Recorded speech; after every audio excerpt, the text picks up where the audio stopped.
Assalamualaikum kak. Salam. Soya tu kak Boleh. Soya kita buat hari-hari yang baru punya. Hari-hari baru Ada sejuk, ada panas. Sejuk ada panas. Ini yang panas. Ini yang panas. Yang tu?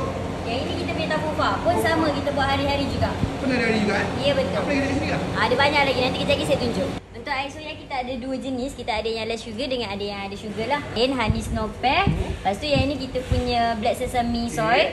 Lepas tu kita ada juga yang ini paling latest. Kita ada matcha soy. Yang ini kita punya tofu fa original. Dia dah siap ada dengan brown sugar tau. Ini matcha, tofu fa matcha. Yang ini black sesame. Lepas tu yang ini jelly herbal. Lepas tu yang bawah ni ginger. Okey, untuk yang soya ni ada sugar ataupun ada sugar boleh campur 3-10, satu 3,5. Kalau yang ni tu harga dia RM4 sama juga dengan tofu fa ni, RM4 juga. Boleh campur 3-11,5. Yang ni kita punya new flavor. Kalau yang ni 4,5 lah satu. Kita ada wafer juga, tapi ini by order tau. Order baru kita buat. Ni apa ni? Yang ini Nutella Oreo bang. Nutella Oreo Harga? Harga dia RM8 sahaja. RM8 sahaja. Kita berada dekat Malim Jaya.